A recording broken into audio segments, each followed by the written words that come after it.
Bonjour à tous et à toutes.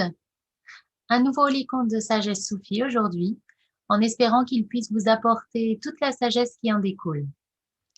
Et pour en profiter vraiment, il est toujours intéressant de se poser un instant, de s'asseoir peut-être un peu plus confortablement, de détendre son corps et de reprendre simplement contact avec sa respiration afin de revenir ici et maintenant, dans l'instant présent, pour en profiter pleinement.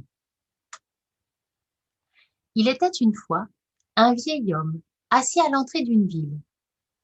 Un étranger s'approche de lui et lui demande: «Je ne suis jamais venu dans cette cité. Comment sont les gens qui vivent ici?»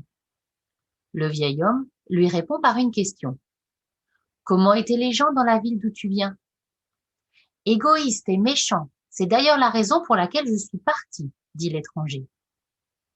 Le vieil homme reprend: «Tu trouveras les mêmes ici», et l'homme s'en va. Un peu plus tard, un autre étranger s'approche et demande au vieil homme: «Je viens d'arriver. Dis-moi, comment sont les gens qui vivent dans cette ville?» Et le vieil homme répond: «Dis-moi, mon ami, comment étaient les gens dans la cité d'où tu viens?» «Ils étaient bons et accueillants. J'y avais de nombreux amis et j'ai eu de la peine à les quitter.» «Tu trouveras les mêmes ici», répondit le vieil homme. Un marchand qui faisait boire ses chameaux non loin de là a entendu les deux conversations. À peine le deuxième étranger s'est-il éloigné qu'il s'adresse au vieillard sur un ton de reproche: «Mais comment peux-tu donner deux réponses complètement différentes à la même question?» Et le vieillard lui répondit: «Parce que chacun porte son univers dans son cœur.»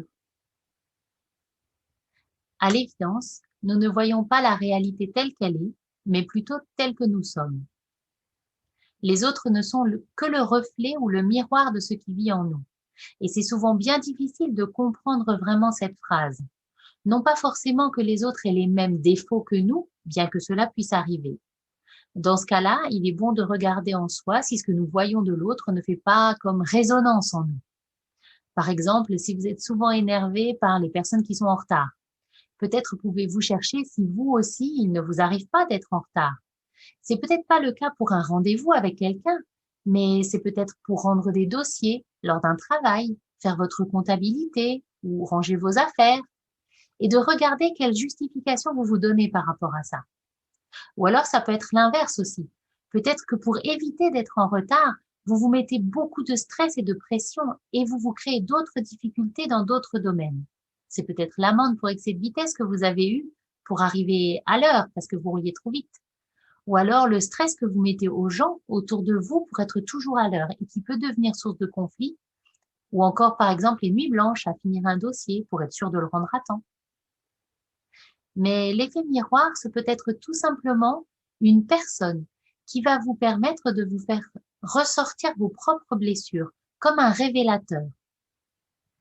Quand on observe un comportement qui nous dérange chez l'autre, ce comportement peut jouer le rôle de révélateur de quelque chose qui est à travailler en nous-mêmes.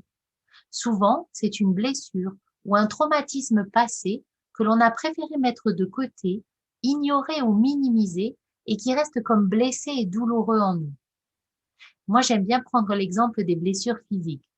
Quand on se blesse physiquement, si on ne prend pas le temps de nettoyer, de désinfecter, de prendre soin de la plaie, alors elle va s'infecter et causer d'autres problèmes. Mettre un pansement dessus sans rien faire ou la cacher avec un vêtement et l'oublier n'est pas une bonne idée. La douleur va augmenter jusqu'à ce qu'on décide de s'en occuper. Et à ce moment-là, enlever le pansement sera bien plus douloureux et la blessure bien plus difficile et plus longue à cicatriser. Bien, c'est la même chose avec les bleus de l'âme. Qu'elles soient psychologiques ou émotionnelles, nos blessures ont besoin d'être répertoriées, travaillées et acceptées afin de nous en libérer. Et quand nous arrivons à faire ça, alors le comportement de l'autre ne nous gênera tout simplement plus. Cependant, il est évident que rester avec une personne qui nous blesse constamment et ou volontairement n'est pas une bonne idée. Et surtout, ne restez jamais en lien avec une personne qui se servirait de vos blessures encore douloureuses pour obtenir quelque chose de vous ou pour vous rabaisser et le faire sentir lui ou elle supérieur à vous. Mon conseil, avant de vouloir quitter une relation ou de vouloir critiquer l'autre, de l'accuser de tous les maux, il est toujours bon de prendre un moment de réflexion pour voir si une partie de ce qui est dit ou fait et qui nous blesse aujourd'hui pourrait éventuellement nous appartenir. Et quand c'est fait, il est bon d'en parler avec l'autre en toute simplicité, en lui expliquant ce qui se passe en nous. On peut aussi gentiment demander à l'autre s'il est d'accord d'être plus attentif à ne plus appuyer à cet endroit pour l'instant parce qu'il est douloureux, mais toujours en prenant la responsabilité de régler cette blessure soi-même et de le faire vraiment, vraiment le faire, et en remerciant l'autre de nous avoir permis d'en prendre conscience. Nous avons tous des blessures et un jour, on peut décider de les regarder en face et de les cicatriser. Il est impossible de faire disparaître notre vécu, nos blessures et nos traumatismes, mais nous pouvons apprendre à les guérir, à les transformer et à faire de jolies cicatrices bien propres qui ne nous feront plus souffrir si l'autre vient nous toucher et que l'on peut même porter avec fierté, pas orgueil, hein, mais avec fierté, et qui pourront éventuellement encourager d'autres personnes à faire pareil. Les relations humaines peuvent être simples quand on a les connaissances, les clés adaptées et les bonnes techniques pour les pratiquer. Et ici, à l'espace holistique, moi, je suis à votre disposition pour toute question ou toute démarche dans ce domaine. Si cette vidéo vous a plu, n'hésitez pas à la liker et à la partager. Pensez à vous abonner à la chaîne YouTube de l'espace holistique pour profiter de toutes les vidéos et retrouvez-moi sur Facebook. En attendant une prochaine fois, je vous souhaite une très belle journée et je vous dis à très bientôt.